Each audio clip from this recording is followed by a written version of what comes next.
more information, go to thericksmithshow.com. If you've missed any portion of the program, you can download the podcast at thericksmithshow.com. You're listening to WIN, Workers Independent News, a diversified media enterprises production. I'm Doug Cunningham. The FCC's 2-to-1 vote to end Obama-era net neutrality rules is the beginning of a new fight over free speech and equal access for all data on the Internet. The Writers Guild, which supports net neutrality, is a labor union of thousands of professionals who create much of what is seen or heard on television and film in the U.S. Writers Guild members also write a growing portion of original digital media content. Lowell Peterson, executive director of the Writers Guild East, says overturning net neutrality is a terrible idea. He says it's a free speech as well as an equal treatment of data issue. Not a good thing for people who create content and distribute it online, which is our members. Not a good thing for people who consume content online, which is just about everybody. It's exactly a free speech issue. It's a question not only of direct political censorship, although of course we're concerned about that, but it's a form of economic censorship. Powerful players, if given the ability to do this without net neutrality protections, will decide what content consumers read and view. Conservative FCC Chair Ajit Pai says ending net neutrality and handing more power to corporations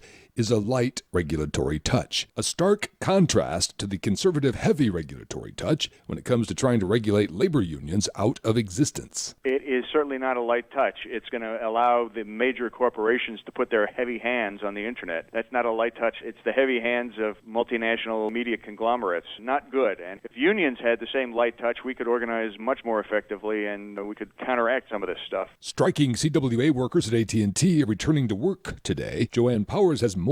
40,000 AT&T workers across the nation walked off their jobs Friday afternoon for a weekend-long strike against the telecom giant. Communication Workers of America spokesperson Candace Johnson says that while the company is making more than $1 billion a month, AT&T Mobility continues to outsource jobs from workers at their retail stores, as well as offshoring good call center jobs. A recent report our union put out showed something like 17,000 good quality call center jobs have been offshored by the company. And again, this is a very profitable and wealthy company. We think it's time to focus on keeping good jobs here in the United States. And these workers are very frustrated over the company's inability to be serious about bargaining. Workers picketed AT&T retail stores throughout the country. CWA Local 4603 steward Jonathan Kruter in Madison, Wisconsin, says the workers are striking because the company has not been bargaining in good faith. They won't sit down. They won't bargain with us. We gave them notice on Wednesday. We were going to go on strike on Friday. If you don't sit down and really hammer out the issues that are important to our labor, they still refuse to sit down and meet us on any of our demands. WIN is made possible in part by the OPEIU, the Office and Professional Employees International Union. You've been listening to WIN, Workers Independent News. For more information, visit laborradio.org. It's time for the Rick Smith Show. I want you to get up now. I want all of you to get up out of your chairs. I want you to get up right now and go to the window, open it, and stick your head out and yell, I'm as mad as hell, and I'm not going to take this anymore! I don't want to abolish government. I simply want to reduce it to the size where I could drag it into the bathroom and drown in the bathtub. You bet I cut the taxes at the top. How dare you? How dare you? Go ahead. Make my day. The Rick Smith Show starts now.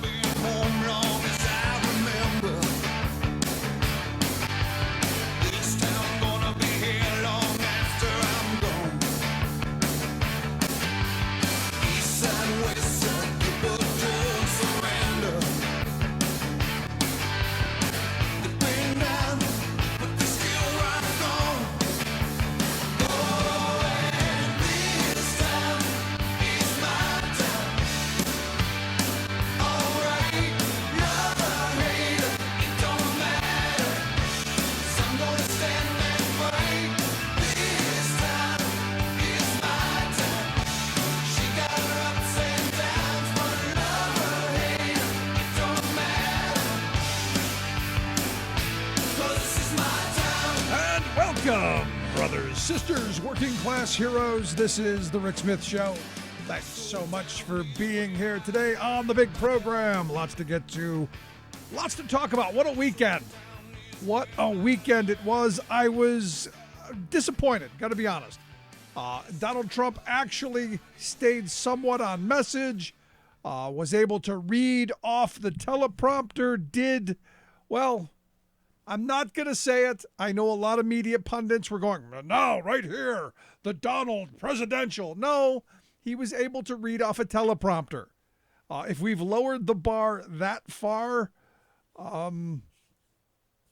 I guess then anyone can be president. Now, here's the thing. I did watch the big speech, and I was waiting for it.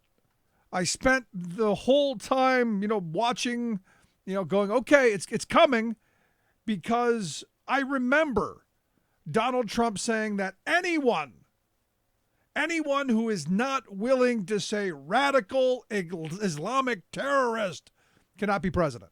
I was waiting for it. He had the perfect stage to use his key tagline to, hammer it home, and he didn't. There was no radical Islamic terrorism at all on the speech. And I guess, maybe he thought we wouldn't notice. Maybe he thought that we wouldn't get to see it. Maybe he thought this is, the 1950s and, it takes a long time with, vacuum tubes, who knows?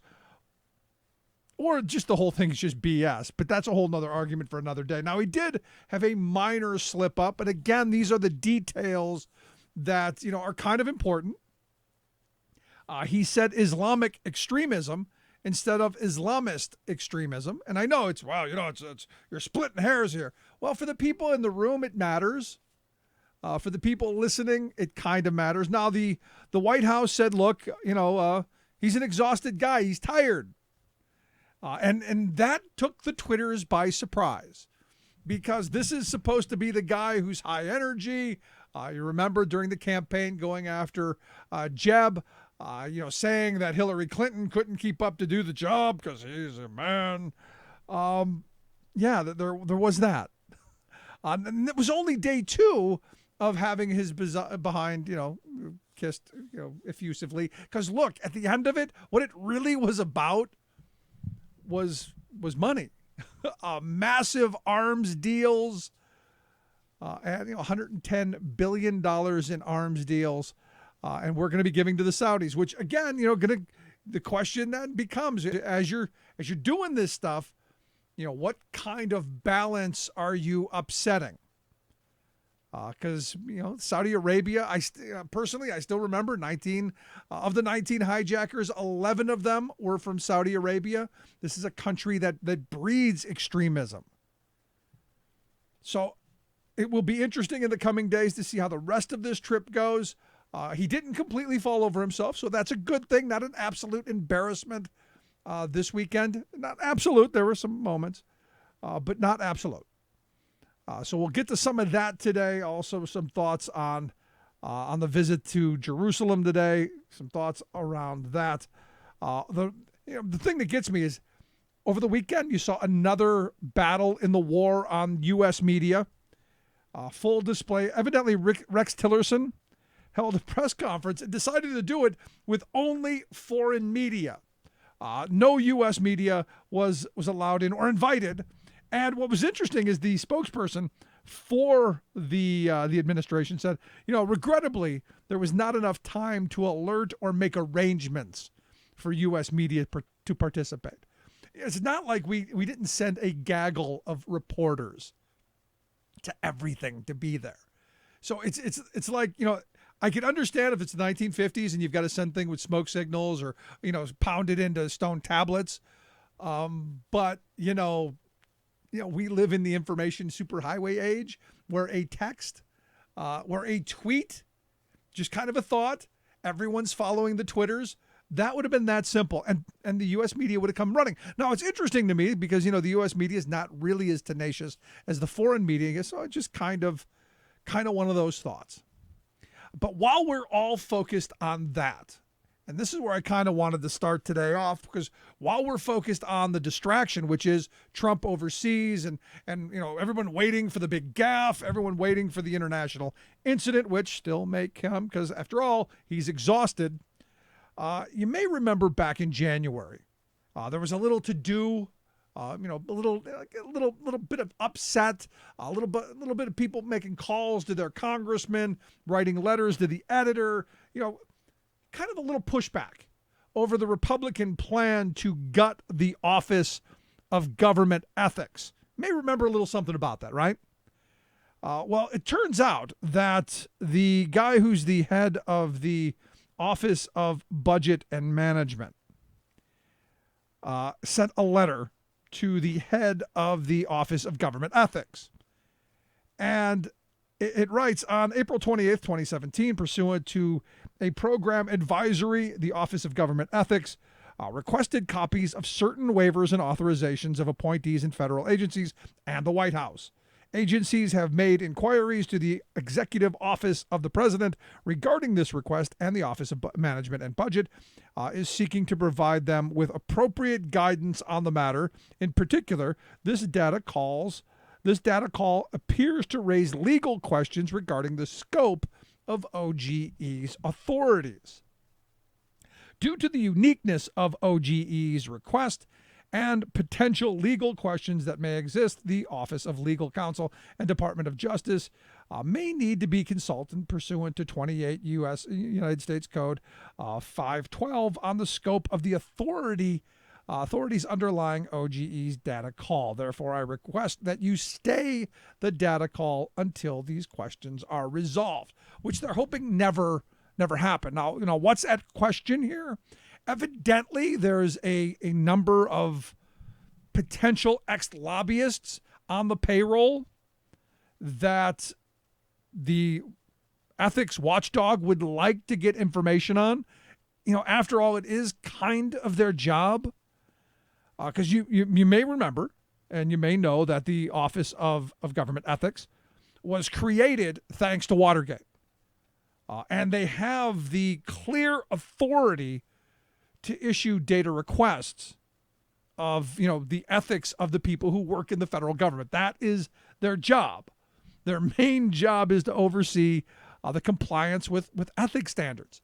So that if you have people who used to, lobby for a foreign government, like Michael Flynn, maybe we should know that.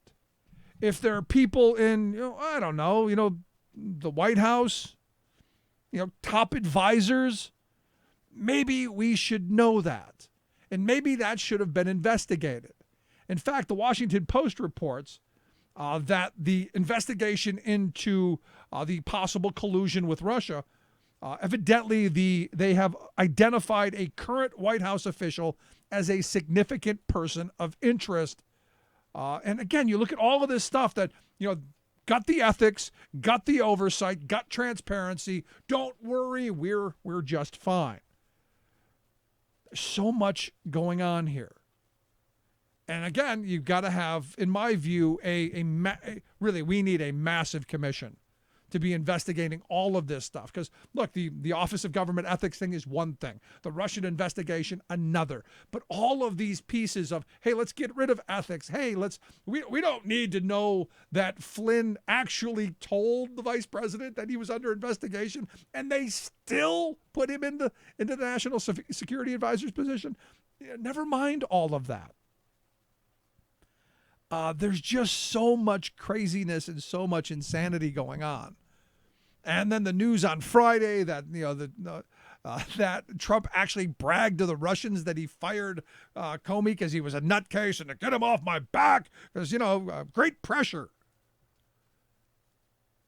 Wow, I mean I'm expecting another fun week like last week.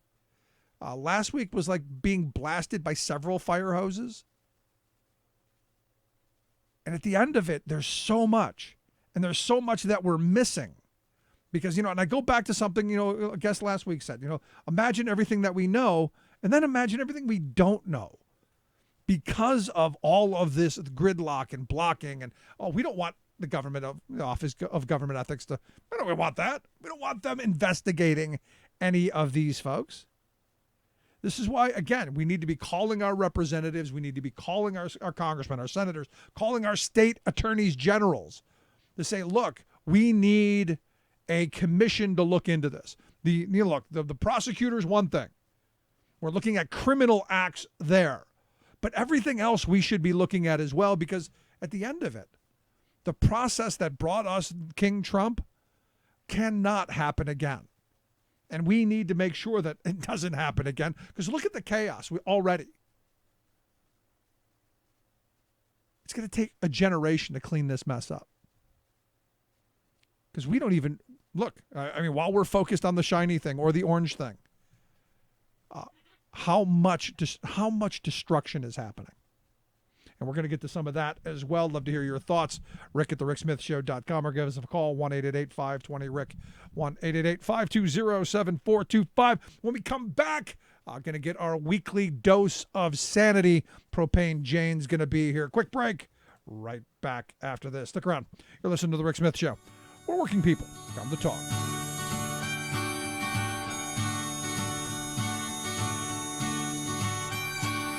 All of my life I have searched for clarity. I have wrestled with two paths buried deep inside of me. I lost some rounds, been knocked around, felt my share of defeat. Yet somehow I've always managed to get back on my feet. I'm Rick Smith, and this is Labor History in 2. On this day in labor history, the year was 1969. That was the day that began the first strike of the Chicago Teachers Union. The strike lasted 3 days, but it won teachers a $100 per month pay raise. The school board also agreed to hire 750 more teachers to help ease the overcrowded classrooms that plagued many Chicago public schools. Some of the most important victories of the strike came for black teachers. Prior to the strike, many black educators in the city could not find full-time positions. Instead, they were relegated to a permanent substitute status. In order to teach full-time, the teachers had to pass an exam. The exam included an oral portion. Often the testers would fail black teachers who had moved to Chicago from the South. They called these teachers' Southern accents unprofessional. The oral exam became a way to bar black teachers from advancing to full-time status. In the years before the strike, black educators were organizing around this issue. They also demanded changes to the school's curriculum to better include black history and literature. These black teachers did not gain much support, even from their own union. They began to organize sickouts to demonstrate their commitment to these changes. One result of the strike was an end to the discriminatory exam process. After the strike, the school board agreed to include more African American content in the curriculum. The teacher strike had shown the power of the union. Over the next 20 years, CTU would stage 9 more work actions. Some lasted only 2 days. The longest was 19 days long. In 2002, the Chicago Teachers Union again went out on strike, recalling their historic fighting spirit. For more information, go to laborhistoryin2.com, like us on Facebook, follow us on Twitter at laborhistoryin2. Sanity for a change. The Rick Smith Show.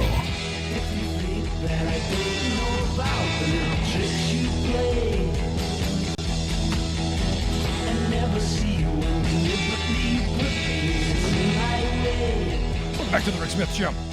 Check out the website, thericksmithshow.com. So, the historical Donald. It was January 29th, 2015. The Donald tweeted out at 11:40 a.m. Many people are saying it was wonderful that Miss Obama refused to wear a scarf in Saudi Arabia, but they were insulted. We have enough enemies, said the Donald. So when the Donald goes to Saudi Arabia and brings Melania along, does Melania have the headscarf on? No. And look, I'm not an advocate of false headscarves, but, the hypocrisy kind of right there front and center. Just kind of a thought. And here to talk a little bit about that, where we're going, what we're seeing, and, was it exhaustion, dementia? What was it over the weekend? I've asked our good friend Propane Jane back. Jane, thanks for taking time for us. You're welcome. Thanks for having me back. So headscarf, hypocrisy, or just, not a big deal? I think that it's becoming more and more apparent that all of this bluster that he let off during the campaign about things he wouldn't do, or even before the campaign, being this like carnival barker on the side, criticizing Obama for all of these things that he did. Lo and behold, when he's in the position of, having to represent America and be diplomatic, that lo and behold, he's having to do a lot of the same things that he criticized other people for doing. So I guess that's karma in some ways, right? No, it's one of those things where, I was waiting for him to get off the plane, and, there's the picture. And look, she did wear the big baggy outfit, which, could have looked, maybe, and then on the way out, not so much. But, at least on the way in, it looked somewhat the part, I guess, right? Yeah, and again, it's opposite day. Any day that Trump is doing something, it's okay if he's doing the complete opposite of what he, the standard he put forward for other people to live by. He also criticized President Obama for bowing, and then, lo and behold, he's bowing and curtsying. Now, what was that? Was it a bow, a curtsy? Did he genuflect? What was that? I'm not quite sure.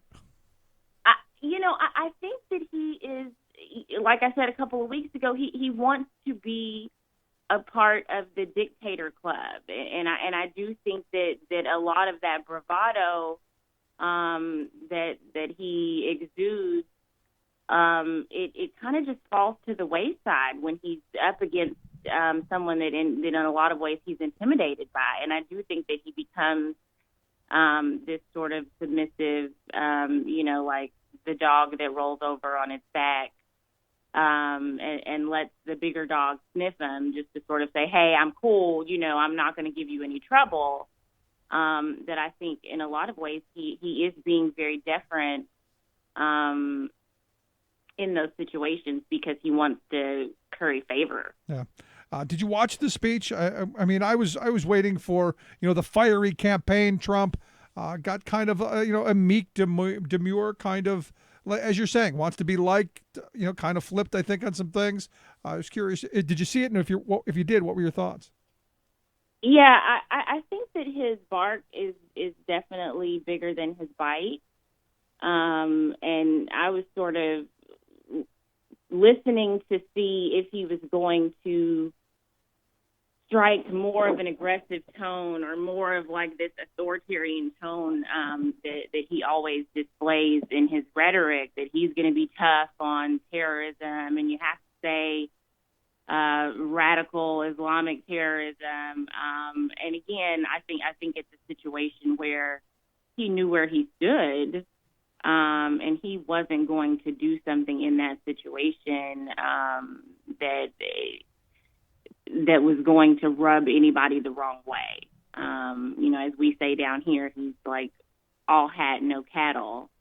And in some ways, I mean, I think that that's a good thing. I mean, it's a good thing that he isn't being arrogant and going in there and just being very rude and bellicose in his speech.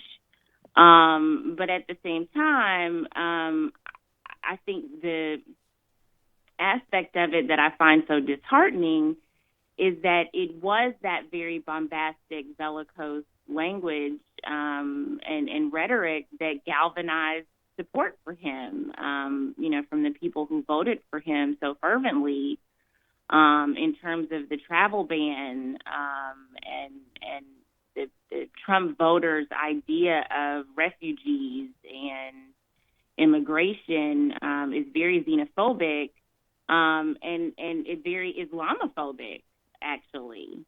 And so, for him, I think to go over there and then not be the same person that he was to get this support from them, and is now suddenly, making deals. It's so hypocritical, and I just think that's really the tacky piece of this whole thing is like, where does it leave those supporters who fervently believe that he was going to be like that? You know? But here's the thing. I mean, one of the things I've said about him all along is I don't believe any of it. I think it's all shtick. I think it's all the carnival barker because to him, it's all about the deal. It's that game of of getting, we won, we made a good deal kind of mentality. And you look at what this was. This was an arms deal, and they let him give a little speech so they can get $110 billion worth of first round arms. Which again, you got to look at is kind of, well, is that going to upset the Israelis? Yeah. I mean, it's a cycle, and it's a revolving door, and even if you just sort of think more historically in terms of Reagan and Iran-Contra, and if you think about the first George Bush and the second George Bush and Osama bin Laden and sort of our role in the Middle East, foreign policy-wise, in a lot of ways, we are making arms deals and selling weapons that ultimately are used against us, maybe years, decades down the road, but ultimately we put things in place at that moment so that there can be some advantage for us, but then down the road, ultimately, it backfires. And I think we saw that with the Iraq War, and, we continue to see that with ISIS. And so I think that is what's very complicated about it, is because how does this affect, all of this language he's saying about being tough on terror and being tough on ISIS? How can you do that when ultimately, you're shaking hands and making these backroom weapons deals with places that we know have sponsored the growth of terrorism in their own backyard? Well, I mean, you go back to 9/11. 11 of the 19 hijackers were Saudis. Yeah, and I was reading this article. Iran is sort of trolling Trump, deservedly so, and saying, hey, well, you're so chummy with Saudi Arabia now. Can you talk to them and make sure that they prevent the next 9/11?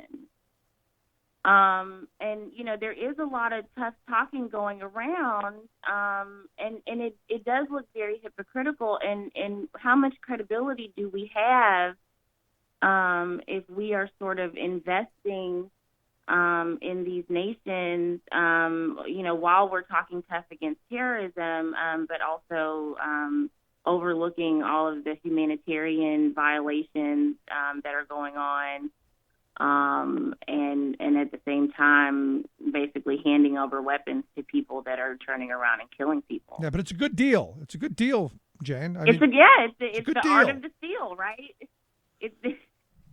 And as I tweeted out yesterday, I go, the reality is I'm struggling with all of the excitement of selling them, all this money worth of weapons, knowing that eventually it's going to come back and bite us, as it always does, which is the thing that gets me.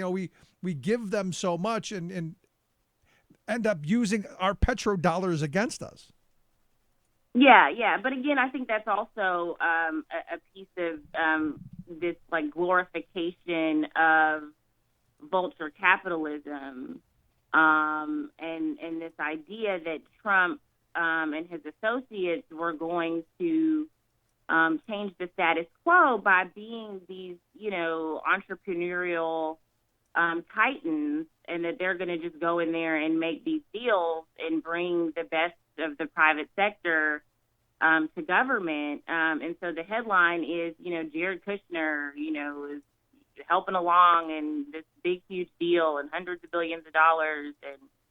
And it is glorified in the sense of how much money is exchanging hands, and not necessarily, what the outcome of funding what's being funded is actually going to be. Yeah.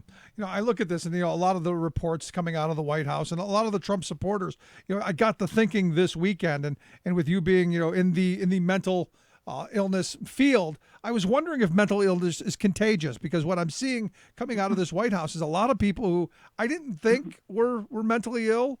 And a lot of people that I know who are Trump supporters that I didn't think were mentally ill. I got to wonder if, narcissism and hypocrisy and all of that stuff is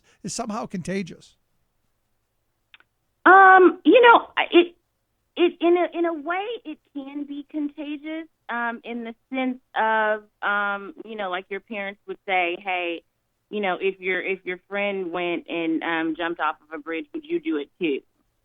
And the idea of peer pressure, and mob mentality, and the collective behavior aspect of it, I think is very important, because they are looking at their peers and they're saying, okay, this is what he's doing. This seems to be working. This seems to be popular. Then, hey, I'm going to do the same thing.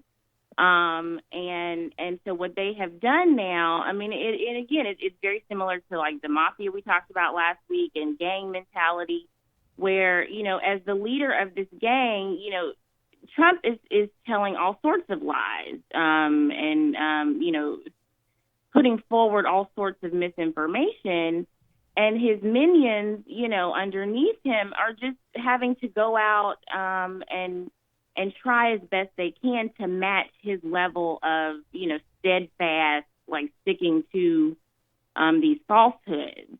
And so in that sense, because they are trying to forward his message that's mostly false, then yes, the lies have become contagious.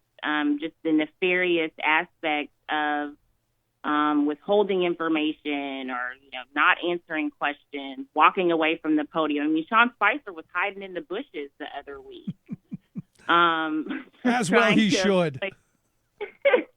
Wouldn't you? I mean, honestly, in Spice Boy's defense, I think if I had to defend what this administration has done, I'd be hiding in the bushes too.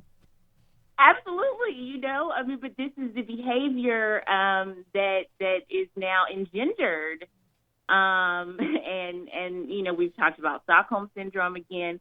That in order for them to maintain and continue to go along with what's going on, they have to believe it. There's a shared delusion, a folie à deux, as we call it in psychiatry, where multiple people are believing the same delusion. And that can actually happen, unfortunately. Yeah, I mean, because look, over the weekend I had a conversation with a couple of truck drivers who, they've bought the Trump line. They think everything's going as planned. That things are great. It's just those Democrats, they're causing some trouble. But and you go, wait. Are you not paying attention to all of the the stuff on Russia and all of the stuff on the Office of Government Ethics? Are you not seeing this? And the answer is no. It's a complete, it's like having on a pair of shades that blocks out, truthful information. And that's one of the things that's so difficult about these fixed, very firm delusions, is that the more you try to offer up evidence to contradict that thought, the more facts that you present, the harder that person digs in their heels, and the more they believe the thing that's unbelievable, actually. And so I do think that we're in a very scary time, because the people who support him so fervently don't want to let in any facts. They don't want to let in any truth about this man or about what's going on. And so how long are they able to maintain that delusion, and how far are they willing to take it in light of all of this information? Because, hey, the special counsel is there. The investigation is going forward. And so that's going to happen whether they choose to believe it or not. And the question becomes, how much more do they isolate themselves in the right-wing echo chamber and Fox News, and can Fox News maintain a level of misinformation that contradicts all of the factual information about the investigation coming out? Oh, yeah, Fox will be fine. Trust me, they will be just fine. Thank you very much. because that's their founding principle: misinformation and propaganda.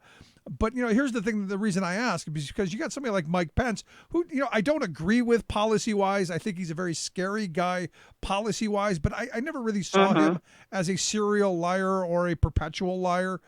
Yet you're seeing a lot of stuff where this kind of Trump influences has even made him now start to look like that untrustworthy character. Look, none of his policies I agree with. I think he's a scary human being, but I would have never thought of him as this kind of a liar. And I look at the Flynn thing, where it's been reported that Flynn actually told him months ago that he was under investigation, which you kind of go, the straight arrow Pence, into the Trump world has now changed. It's one of those things that make me think, is it contagious?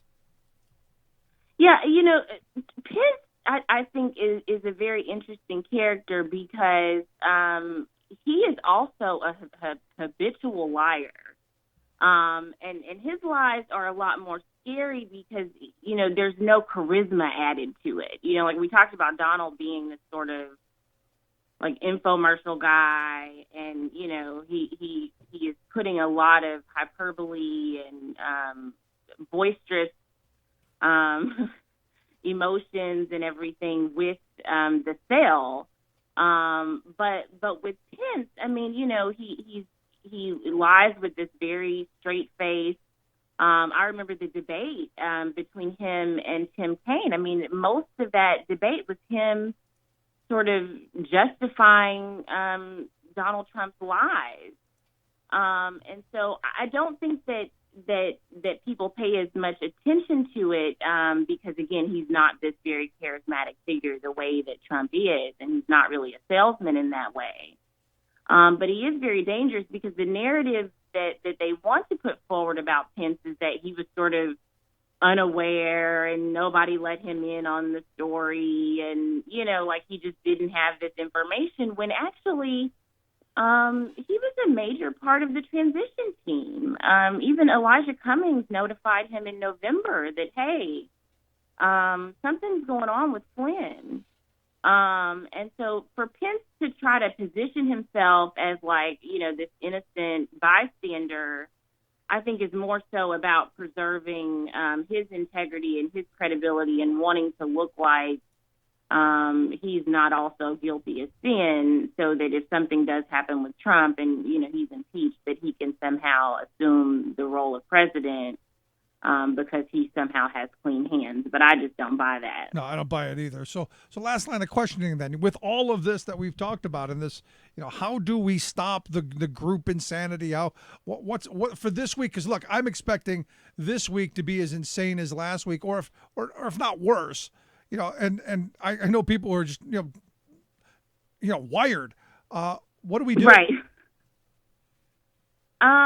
I would just say the truth will set us free. At some point, you're not going to be able to argue people down in terms of the delusions that they choose to believe. They have a choice as to what they're going to stand behind. And if they want to go on the bandwagon of this is a witch hunt, like Trump says, then that's where they're going to be.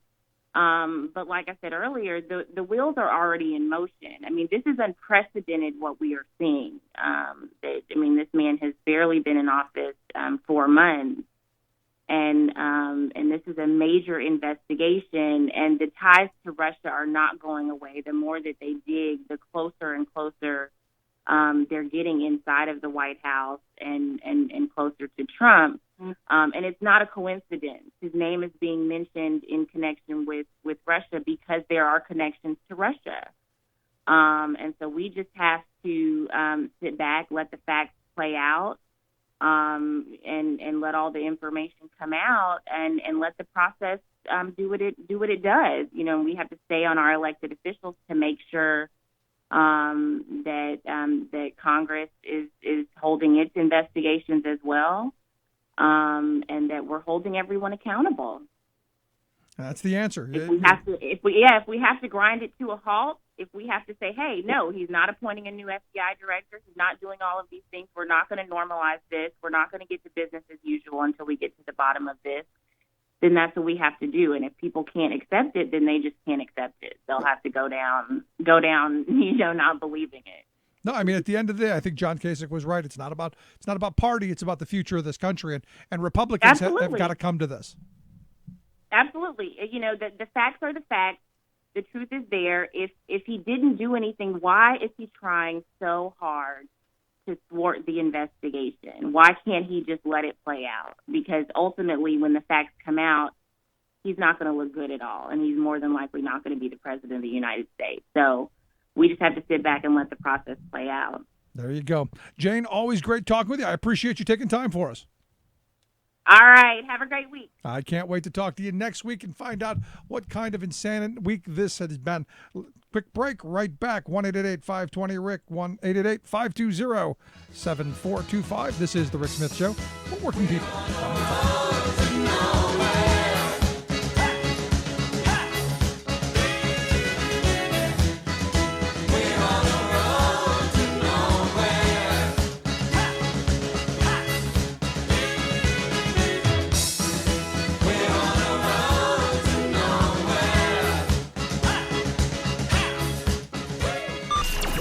Sanity and rational thought back to America. Rick Smith. I'm Rick Smith, and this is Labor History in 2. On this day in labor history, the year was 1895. Labor organizer Eugene V. Debs began a 6-month prison sentence in Woodstock, Illinois. Debs was the leader of the American Railway Union that had led a nationwide boycott and strike against the Pullman Palace Car Company in 1894. Federal troops had brutally crushed the strikes. But bullets and bayonets were not the only federal weapon. On July 2, 1894, a federal circuit court in Illinois issued an injunction against Debs and other labor leaders. The stated basis of the injunction was that the boycott interfered with the delivery of the U.S. mail. The injunction prohibited Debs from doing anything to encourage participation in the boycott. The New York Times recognized that the broadness of the injunction made it a Gatling gun on paper. It was aimed to cut down the power of the workers' union. Injunctions would remain a powerful anti-union tool for the next 4 decades, until laws were passed limiting their power. Debs was found to be in contempt of court for violating the order. He appealed the decision, and the case went all the way to the U.S. Supreme Court. Among Debs' defense team was a young lawyer named Clarence Darrow. Darrow would go on to become a legal champion for working people. The Supreme Court upheld the legality of the injunction, and Eugene Debs reported to prison. While serving his sentence, he spent much of his time reading. It began his political transformation and caused Debs to begin to question the capitalist system that seemed rigged against working people who dared to try and stand up in solidarity. Soon after prison, he became a socialist, running for president 4 times. In November, Debs finished his sentence and returned to Chicago to a crowd of thousands of cheering friends, supporters, and workers. Labor History in 2 brought to you by the Illinois Labor History Society and The Rick Smith Show. Remembering that united we bargain, divided we beg. Rick Smith. We need to stand united for undivided, we shall never fall. Remember all, we need to trust in and then forever call our brothers and our sisters. And are you and I a win? You and I both know that we can rely on it. Welcome back to The Rick Smith Show. Check out the website, thericksmithshow.com. So, one of the things that I was paying attention to over the weekend with the Saudi trip was the money. Follow the money. $110 billion arms deal. Also, $20 billion that the Saudis are pledging to invest in a private investment firm to buy infrastructure projects here in the U.S. And again, you look at this Blackstone group who has very close connections to the Trump administration. Evidently, the $20 billion is part of Blackstone's investment strategy. And I got to wonder, how much, because look, the announcement, kind of interesting timing. I know, look, it was a while in the making, but the timing of it kind of interesting in that, was it about the messaging for Trump to be able, hey, I brought home some bacon, or was it just, hey, convenient? But here again, you're going to have the Saudi Arabian government owning a portion of our infrastructure. So that toll box that'll come up on the highway, that's going to be brought to you by the Saudis. Also, a little bit of money brought in. According to reports, the Saudis are going to donate $100 million to fund Ivanka Trump's brainchild of setting up a World Bank kind of account to help women entrepreneurs. I think it's a good thing ultimately, but interesting again that it coincides with buying the administration's favor and going back to that, making nice so that we get our $110 billion worth of first-line weapons. That's the scary stuff.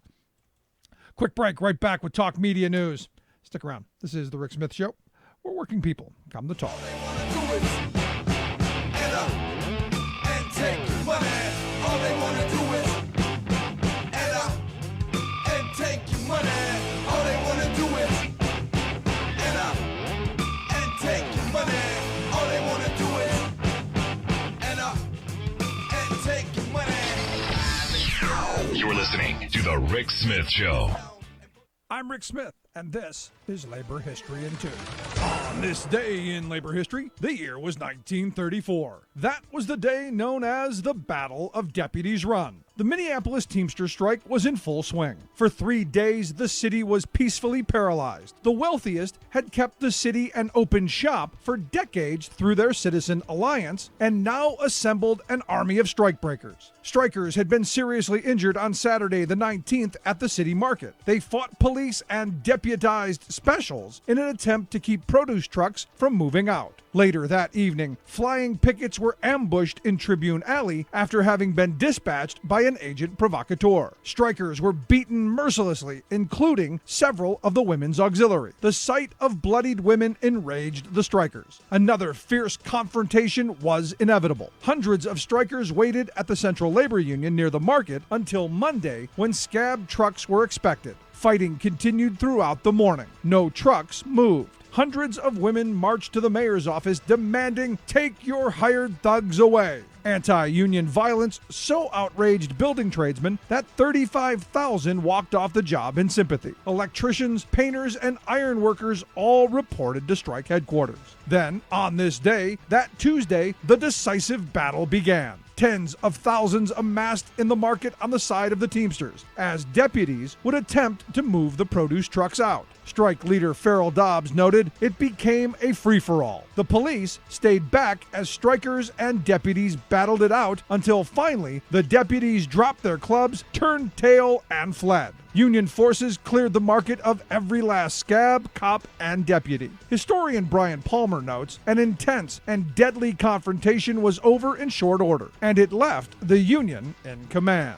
Like what you hear? Check out more at laborhistoryin2.com.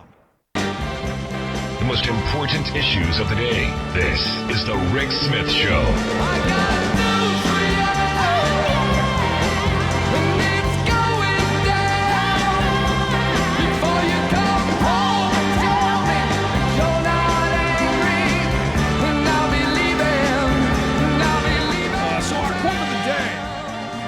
Brian Comey, the father of the fired FBI director, he said, "I was never crazy about Trump. I'm convinced that he's nuts. I thought he belonged in an institution. He was crazy before he became president. Now he's really crazy." And you go, interesting choice of words, crazy. Nuts, all of that stuff. Just, well, It is the time. It is the sign of our times. Anyway, let's find out what's going on around the world and in Washington, D.C. Victoria Jones, Talk Media News. Victoria, crazy he is.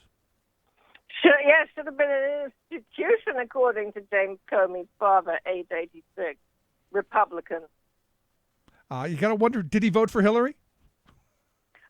Well, I don't know. I don't know that he was asked by NorthJersey.com. Yeah, I think that's one of those questions. Well, what did you do to stop it? Because, I know a lot of people now are going, well, probably, oops. Oops. I think people are, But people believed, and people had something to believe in, and they are going oops, and people, it's all fun and games until someone people loses. they're figuring things out.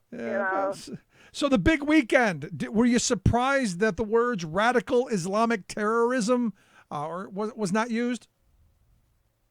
No. Okay, well. Not entirely. I was interested that he said Islamist and Islamic when the text that was sent out didn't say that.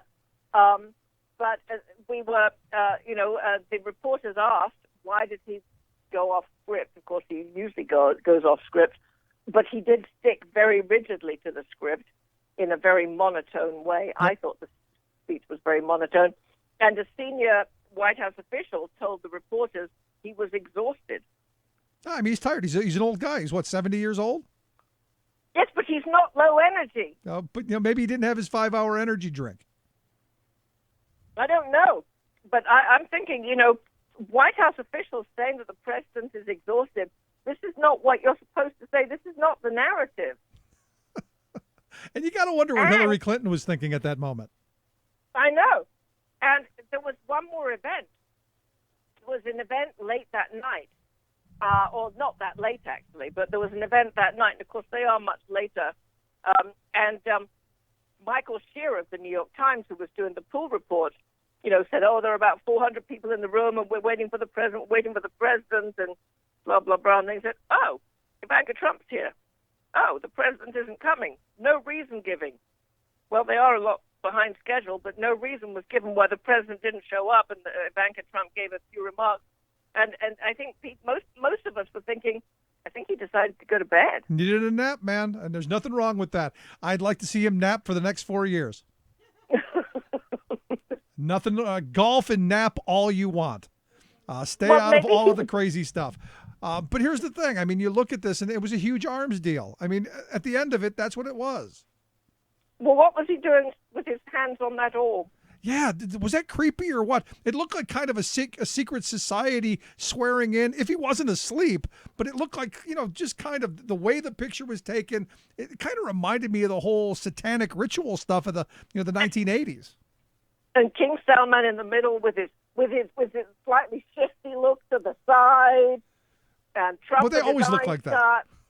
No, he had this funny sideways look, and President Sisi looking sort of smug on his side, and Trump looking like he had his eyes shut, making a wish, and the spooky lighting, the whole thing. It was like they were with Sauron or something. Yeah, I mean, it was really bizarre, and the Twitters loved it. I got to be honest. There was a lot of fun along with the bow. Was it a bow? Was it a curtsy? Did he genuflect? What was that thing? Well, or is it a 70-year-old guy with bad knees? Well, he bent over to get what we call in England a gong. That's what it's called when you get a gold medal from the Queen. He got a gong, and then it was like he did like a double dip. It was like, I'm going down again. It was. I thought it was a dip, a cross between a curtsy and a bob. I thought he was practicing for Her Majesty herself. Well, hey, at least he's trying. I mean, there's some trying there. He is trying, and that's a lot of that's a lot to say, right? He is trying. Trying, yes. Okay. So today, the big news that we talked a little bit earlier, but the Office of Government Ethics, evidently, they don't have the legal authority to look at some of the people that maybe have maybe lobbied for foreign governments working in the White House. Well, that is what the White House is saying. Now, Walter Shaub, who's the head of the Office of Government Ethics, is saying, say what? He says it's an extraordinary thing. I've never seen anything like it. So, now, see, Walter Shaub, the head of the Office of Government Ethics, whose job is to oversee ethical standards in the federal government and federal departments of government,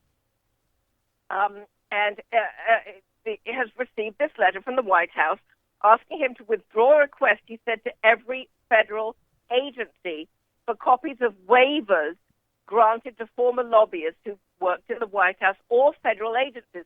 Now, there is some question as to whether this office does have jurisdiction over the White House, but there is no question but that it has jurisdiction over federal agencies.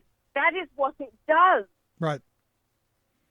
But here's the thing. I mean, this office was created after Watergate, and I would argue specifically to make sure that the White House isn't involved in shady stuff and that they're not doing things in an unethical way. Or am I misreading why it was starting to begin with? No, I don't think you're misreading it. All right. No, I don't think you're misreading it. It's going to be very interesting because Mr. Schauber said that he's not backing down. Well, I mean, at this point, he can't. At least I would hope he won't. No, and he intends to make the documents public. And it's one of those things where you go, the more they resist, and again, it's that big lie, it's the little lie, big lie theory. You know, you told a little lie, and now you've got to tell bigger and bigger ones to cover up the little one. You know, now that they're putting up this defense, it just means that the dog's going to attack more. At least I hope. I know. It's so interesting.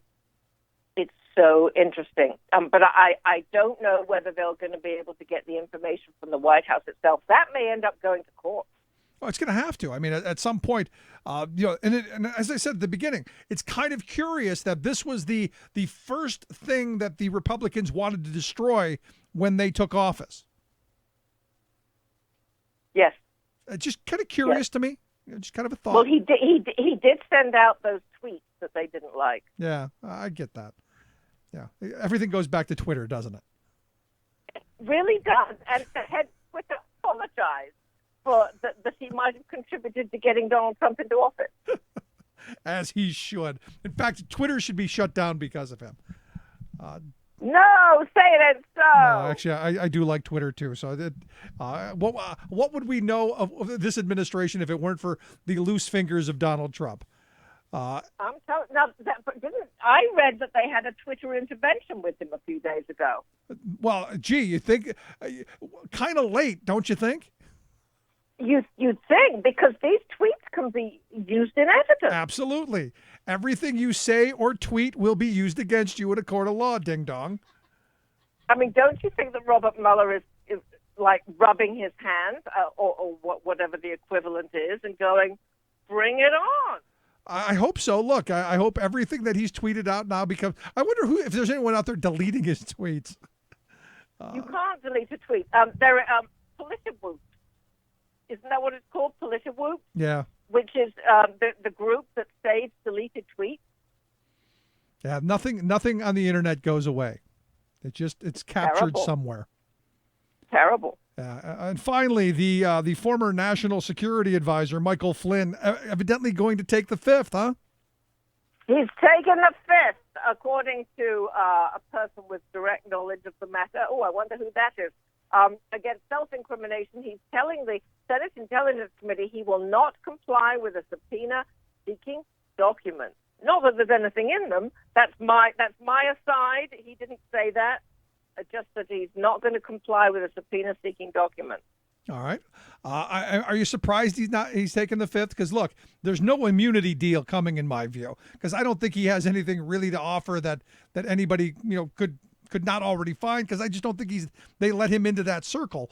But, interesting to me that, no immunity, taking the fifth, going to be fun to watch him go down as well. I think that it's not at all surprising he's taking the fifth. But I think this is just the beginning of it. I think it's very interesting that there were at least 2 times that I saw reported last week that they're now looking at financial crimes. And I think we need to start looking at follow the money. Yep. So the other part of this, does Trump then, as Alan Dershowitz has said, can he pardon everybody? Just out the heck with it. Everybody, blanket immunity, blanket pardons. It might be the route. All right, there you go. So there it is. Victoria, always great talking with you. Good to talk to you. Thank you so much. Victoria Jones, Talk Media News. Yeah, I mean, at the end of it, that could conceivably happen. and that he could, because the president has the power to pardon everyone but himself, can't pardon himself. I'm sure, though, Pence boy would maybe consider, depending. But how would that look if he just said, you know what, this is all nonsense, everybody's pardoned, there's nothing to see here, move along, nothing to see here. Oh, the fun. Quick break, right back, stick around. You're listening to The Rick Smith Show. We're working people.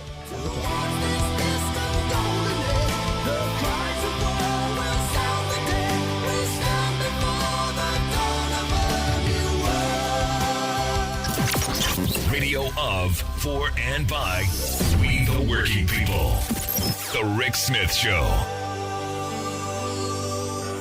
You're listening to The Rick Smith Show. For more information, go to thericksmithshow.com. If you've missed any portion of the program, you can download the podcast at thericksmithshow.com.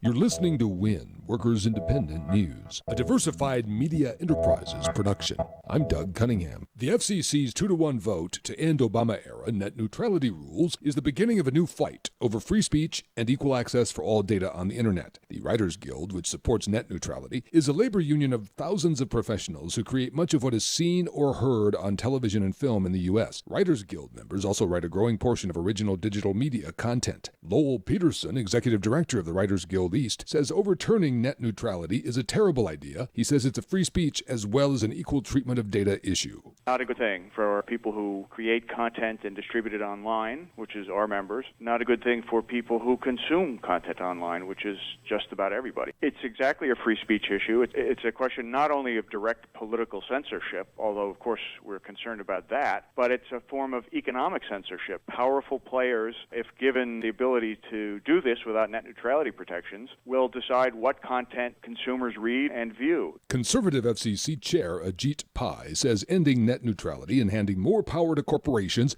is a light regulatory touch, a stark contrast to the conservative heavy regulatory touch when it comes to trying to regulate labor unions out of existence. It is certainly not a light touch. It's going to allow the major corporations to put their heavy hands on the internet. That's not a light touch. It's the heavy hands of multinational media conglomerates. Not good. And if unions had the same light touch, we could organize much more effectively and we could counteract some of this stuff. Striking CWA workers at AT&T are returning to work today. Joanne Powers has more. 40,000 AT&T workers across the nation walked off their jobs Friday afternoon for a weekend-long strike against the telecom giant. Communication Workers of America spokesperson Candace Johnson says that while the company is making more than $1 billion a month, AT&T Mobility continues to outsource jobs from workers at their retail stores, as well as offshoring good call center jobs. A recent report our union put out showed something like 17,000 good quality call center jobs have been offshored by the company. And again, this is a very profitable and wealthy company. We think it's time to focus on keeping good jobs here in the United States. And these workers are very frustrated over the company's inability to be serious about bargaining. Workers picketed AT&T retail stores throughout the country. CWA Local 4603 steward Jonathan Kruter in Madison, Wisconsin, says the workers are striking because the company has not been bargaining in good faith. They won't sit down. They won't bargain with us. We gave them notice on Wednesday. We were going to go on strike on Friday. If you don't sit down and really hammer out the issues that are important to our labor, they still refuse to sit down and meet us on any of our demands. WIN is made possible in part by the OPEIU, the Office and Professional Employees International Union. You've been listening to WIN, Workers Independent News. For more information, visit laborradio.org. Rebuilding America. The Rick Smith Show.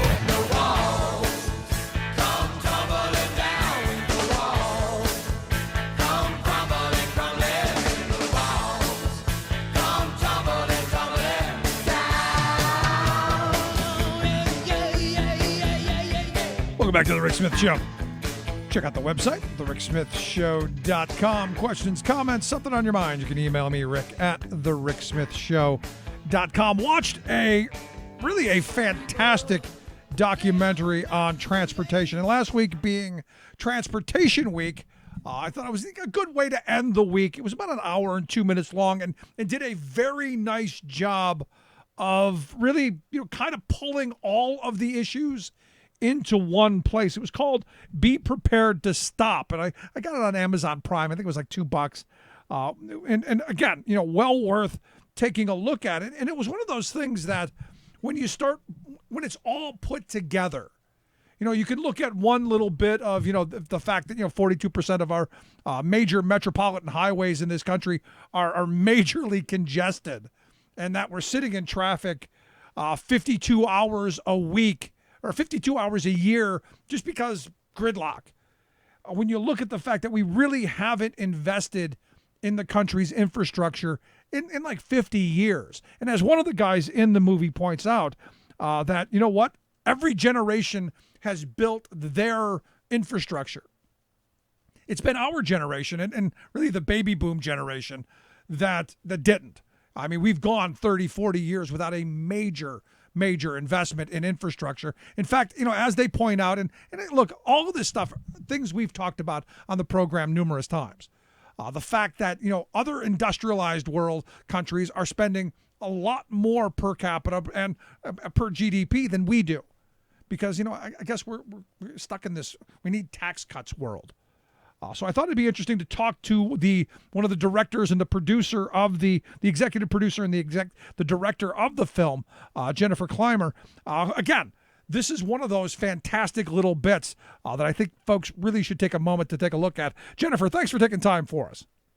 Oh, my pleasure. Thanks for having me, Rick. So to start off, great film. I really, every bit of it at one point or another, something we covered on this program, but in its packaging, fantastic work and really, really very informative. So good on you.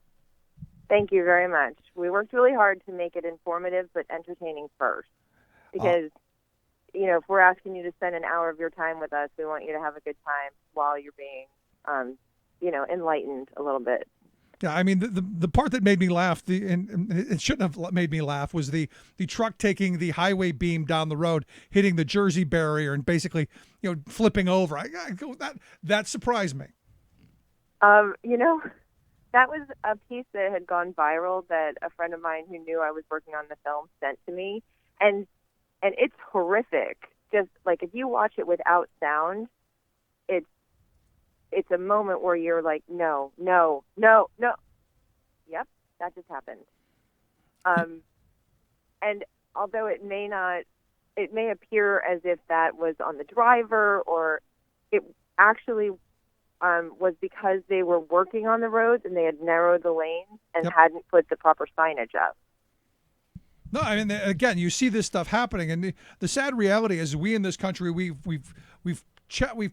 pumped ourselves up to believing that we're number one in everything. We're number one, Jennifer, yet we're 28th in the world in infrastructure. And when you tell that to people, no, drive on our roads. As someone who drove a truck for years and still does occasionally, our roads are horrible. They are in really bad shape. And the problem with that is we've kicked the can so far down the road that it's no longer a can. The idea that these roads were the best in the world, and at one point they were, but we can't just be funding the highway trust fund in order to maintain or fill potholes or try and, fix a sinkhole once it happens. We have to be thinking about how we are building the roads for the future, how the technology that's available to us these days can't be implemented because the roads aren't ready for them. Yeah, I mean, you pointed out in the film that the driverless cars that are coming, and look, that is the future, can't operate on our roads because they can't find the lines. Right. It's laughable. We are supposed to be the leaders of the free world. We are, cutting edge on everything. We're not anymore. If you really stand up and start looking around the planet, there are countries that take such better care of what it needs to have their citizens operate, well in this lifestyle. They're cognizant that it doesn't just happen. You have to be not only maintaining, but innovating and funding those innovations and taking care of people, not just, I have my own political point of view about why we should not be spending money in certain places that we spend a lot of money on, and why we need to start looking at the way that we just live our everyday lives it can't be taken for granted. Right. That's what this movie is about. No, and look, I think you guys did a really nice job. I mean, at the end of the day, the one thing that if you could take anything out of that movie that grabbed my attention is, and I forget who the guy was, but he said we don't see a crack in the bridge the same way we see a crack in an airplane engine. Yet we've got people dying on the highway at a rate that you've got a plane falling out of the air every other day. Yet we don't see it in the same light. And I thought the crack in the bridge, crack in the plane thing was kind of telling. Yeah. Well, part of the problem is it's not condensed. You have these incidents spread over the country, and maybe it will impact one community in a small way, whereas you have a plane falling out of the sky, and that's newsworthy. Well, the loss of life that's happening around this country because we're not investing in infrastructure in the way that we should be, that's newsworthy, and no one's talking about it. Yeah. The thing is that someone, like I said, I drove a truck for years. I've got well over 1 million miles of accident-free driving, but yet one mistake, one accident could cost someone their life. And, I thought that what you did was good because it was really from a driver's perspective in that it's not always the truck driver's fault. Sometimes it's infrastructure, and sometimes it's these cars who they're just dying to get ahead of you. Yeah, that's I've heard that phrase before used by veterans of the road. They are literally dying to get ahead of you, and that's part of the catalyst for why we made the film. I was so frustrated driving on the 101. My grandfather was a truck driver. I was raised to understand what that life is like, why truck drivers are making that their living, because everyone is so reliant upon, like, I can just go to the grocery store and buy a mango. That mango doesn't just show up there. It comes through this transportation system, this intricate transportation system that works so well it's invisible to the general public. Well, because my grandfather instilled in me this respect and this understanding, I know not just what's on the back of that truck is something that I'm going to turn and get into a grocery store and want to purchase. There's also a person in that vehicle who is exhausted, who is taken for granted, who is doing everything they can to make sure the vehicles that are cutting in front of them quickly don't lose the battle of physics. The stress that puts under a driver who they're looking and they're trying to compensate for their blind spots the entire time that they're on the road. The calculations that have to be going through the mind of a professional driver every single day for where was that car? I saw that red vehicle, and you have to be on top of your game. When I see cars cut trucks off, I want to take them over to the side of the road and say, let me explain. You're in a hurry to go to IKEA and buy that desk that's on the back of the truck that you just cut off. Stop it. Stop. Yeah, stop. Please. It's very nice of you. I'd like to pull them over and smack them and go, what exactly were you thinking? Oh, well, but it's a different tactic. Now, one of the things you did go into, and again, this was admittedly, and I think you would admit, this is a very pro-truck documentary in that, look, we need things to get to market. We need an economy, this transportation infrastructure. Trucks are an integral part of that. You went through the 5 days without a truck. Can you really quick bang out what would happen in 5 days if all trucks in the country stopped? It's chaos. It's anarchy. It's a zombie apocalypse. That's what happens. By day 3, hospitals don't have oxygen or clean linen. Like the ripple effect of not having a functioning transportation system, it is so dire so quickly. Anyone who's been through, like, you're in Pennsylvania. I grew up in New Jersey. If you got the news report that there was going to be a big storm headed your way, you go to the grocery store and you get the staples.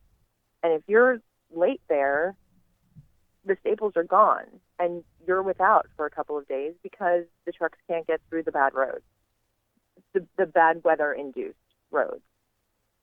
Multiply that by, 5.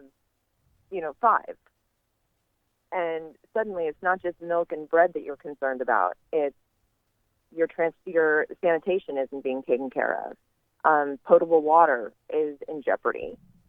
It gets really bad really quickly. Yeah, and the thing is, look, there's one scene in the film that I looked at. It looked like it was New York City. I don't know which major city it was, but it looked like New York. And you had one of these big sleeper cabs with a 53-foot trailer trying to navigate on these skinny roads with all of these cars and bikes and people and all of this stuff. And the reality is our infrastructure isn't built for these massive trucks. It really isn't, because we haven't upgraded our infrastructure. And and I know that you didn't bring this up in the movie. There are those who want to increase the 53-foot trailers to 59 and a half. In fact, I think California has 59 and a half foot trailers. And our infrastructure cannot, under any circumstances, handle that kind of a vehicle. Right. And to be clear, when we talk about infrastructure, we're talking about exit ramps and overpasses and weight capacities. And it's not just like people may think, oh, well, look at the cement on the road. It seems fine. It's so much more than that. So, yeah, the entry ramps and the exit ramps on a lot of the highways across our nation, they aren't prepared for that kind of size or weight capacity. So let me ask you this. How do we get to that point? Because we live in a time where you've got a political party in this country who believes that just the thought of raising taxes to invest in the future is heresy, and that they'd be burnt at the stake if they even proposed the idea of increasing some revenue to build infrastructure for our children and the future of this country. What do we do? What do we get out of this? Well, my first point of action would be to gently take Grover Norquist to the side of the road and shake him by the shoulders and say, "What are you thinking?" Can we drag him into the bathroom and drown him in the bathtub? No. Again, not that gently. Far. No, not that far. There is a change in the political climate where conversations about where we're going to tax has started to evolve. I'm not a big proponent of the plan that Trump has put forward. I'd like to see a lot more detail before I weigh in on all of it. It's just really lacking in that. But he was willing to start talking about raising the gas tax. Right. And the gas tax hasn't been raised since 1993. And we talk about this in the movie. Imagine if you started a job in 1993 and hadn't had a raise since then. Not a cost of living raise, just nothing. You made the exact same amount in 1993. You can't sustain your way of life. You can't increase the opportunities that you would be able to do, anything. You're 1993, it's ridiculous. Yeah, I'm with you. Here's the thing. I would argue that the wages in the trucking industry haven't gone up since 1993. I don't think that the industry can maintain that either. But you're absolutely right. The fact that we haven't increased revenue into this fund, while especially with the gas tax, cars have gotten much more fuel efficient, so there's less money coming in and more miles being driven. In fact, we've got an infrastructure that I don't think anybody imagined we would have the kind of volume that we have today on them. Correct. Yeah. The engineering for the roads today, when they were engineered 60 years ago, they did not imagine the capacity. They did not imagine, the coast to coast that we are currently enjoying. There was no idea that so much freight was going to be coming through California and across the rest of the country. So vehicle miles traveled is one way people are starting to think about generating revenue for infrastructure.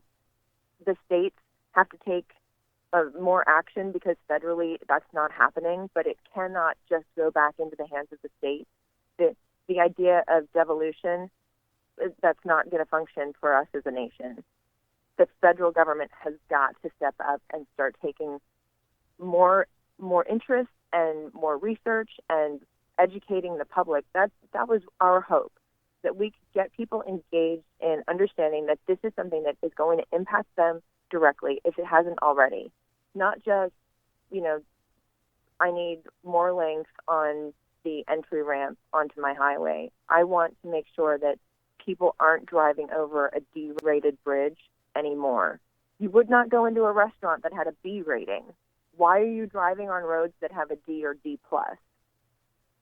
That's a good question, and I think I think it comes down to knowledge, and it comes down to maybe people don't know, which is why I think your documentary is so important. So last line of questioning I've got for you then, what do you want people to take from this? And I highly suggest people take a look at this. I watched it. It's called "Be Prepared to Stop." You can get it on Amazon, iTunes. I think it's a couple of bucks. But it's well worth taking a look at it. BePreparedToStop.org, the website, highly suggested. So, what is it that you want people to take out of this? I want people to start paying attention to the roads that they're on and start talking to their representatives of why this is going to be an important issue going forward for them, that they are willing to pay another 5 cents in their gas tax. And 5 cents doesn't make up for the 20-plus years that the gas tax hasn't been raised. In over 20 years, the gas tax hasn't been raised. The cost of the materials to improve your road has raised. The labor that goes into maintaining those roads has gone up. So those taxes should go up as well. But your representatives aren't going to do that unless you get on the phone and tell them that it's okay, that you will reelect them because you know that they're being responsible to make sure that your children are safe on the roads. Well, it's a good message to have. And look, the last polling I saw, 73% of the country want the federal government to do something on infrastructure. So it seems like, this is almost a no-brainer that politicians who love ribbon cuttings and, want to be able to say the roads are paved, this should be a no-brainer for them. And it's going to take us saying, it's okay. We need to raise the revenue. Right, because it's not just about the federal government taking action. It's about the people saying, I am willing to pay into the gas tax. I am willing to be inconvenienced because this road is being improved. I want more jobs in this country because the infrastructure is being not only maintained but innovated. Yeah. And me personally, I would like to see more options. I'd like to be able to use light rail or high-speed rail or dedicated bus lines or there's a whole bunch of public transportation things that we in this country have public transit. No. And look, we're going to need that for the future of this country, especially as we continue to grow 400 million at some point in the next 20 years. Yeah, 100%. And we agree that those other forms of transportation are just as important. All good stuff. Again, BePreparedToStop.org, the website. Hope you'll check it out. Pay the buck or two to see the movie. Well worth it. Informative, educational, and from my perspective, an absolute must. Jennifer, I appreciate you taking some time for us. Thank you, Rick. Fantastic talking with you again. BePreparedToStop.org. We're going to link at thericksmithshow.com. Quick break. Right back. Stick around. You're listening to The Rick Smith Show. We're working people. Come to talk.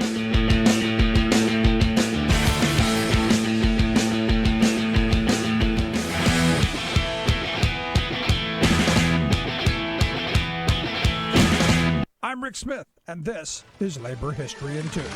On this day in labor history, the year was 1969. That was the day that began the first strike of the Chicago Teachers Union. The strike lasted 3 days, but it won teachers a $100 per month pay raise. The school board also agreed to hire 750 more teachers to help ease the overcrowded classrooms that plagued many Chicago public schools. Some of the most important victories of the strike came for black teachers. Prior to the strike, many black educators in the city could not find full-time positions. Instead, they were relegated to a permanent substitute status. In order to teach full-time, the teachers had to pass an exam. The exam included an oral portion. Often the testers would fail black teachers who had moved to Chicago from the South. They called these teachers' Southern accents unprofessional. The oral exam became a way to bar black teachers from advancing to full-time status. In the years before the strike, black educators were organizing around this issue. They also demanded changes to the school's curriculum to better include black history and literature.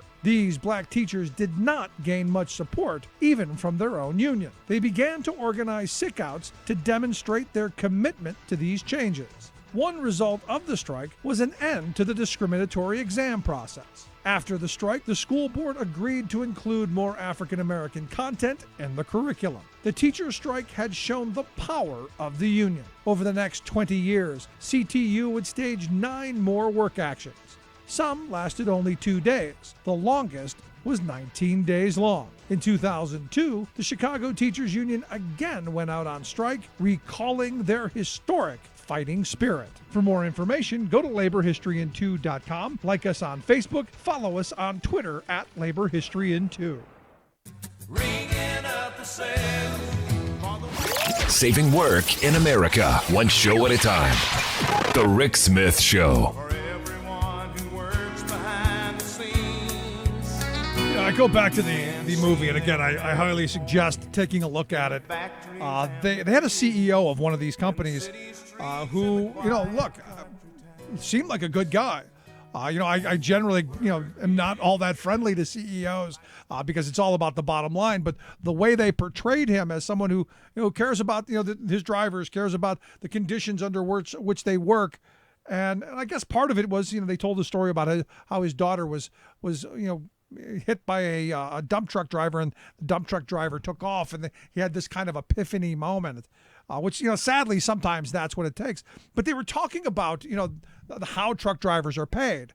And, one of the things that I would like to see as a policy issue would be that we take away that exemption from the Fair Labor Standards Act, pay truck drivers by the hour instead of by the mile. Thus, you put pressure on the companies to use them more efficiently, and you put pressure on shippers and consignees to not waste their times at the docks or at the ports or wherever, so that you start thinking about things instead of it's on the driver and it's on this poor schlub to shoulder the burden, that you make it to where their time means something. And also, I would like to see the end of long haul driving altogether, and it's going to end really soon anyway. So if you're getting into long-haul truck driving, chances are within 20 years going to be completely gone, because it's all going to be autonomous. But to me, the relay system, where people are home in their bed every night, that is the best way, in my view, to get things done. Because it's good for the transportation system. It's good for families. It's good for drivers. It's good for safety. It's just good, in my view, all the way around. But again, I highly suggest taking a look at the movie. Well worth it. Here's the thing. You go back and you look at the infrastructure issue. As she pointed out, since 1993, we haven't raised the gas tax. Now, there are a number of ways of funding it. I would argue that, the gas tax is probably the most efficient because, it's right to every gallon of gas you pump, there's money coming into the trust fund, which is supposed to be used for upgrading. I got to believe, though, now there's got to be a massive injection of cash. And I would think a tax on Wall Street, a speculation tax, something along maybe the money that we demand coming back and enforced repatriation with no break. You bring the money back, you pay your taxes. It's that simple. So that we can invest in the infrastructure that business really benefits from. And that's one of the things the documentary went into as well. The fact that, look, transportation's integral to our manufacturing, to our economy, to the retail stores and all of that. And without it, the country stops. And it's pretty eye-opening. As she points out, 5 days you have anarchy. 5 days you have mass chaos, civil unrest. Nothing in the stores. 5 days. And you go, wow, is it that fragile? Yes. It absolutely is. And it's just absolutely mind-blowing. Again, highly suggest taking a look at it. Be prepared to stop.org. Quick break. When we come back, the AT&T strike wrapped up. A 3-day over the weekend. Again, one of those moments where you've got to get the attention of the employer, get back to the table, jumpstart negotiations. We'll find out where things are going. All of that next. Stick around. You're listening to The Rick Smith Show. We're working people. Come to talk.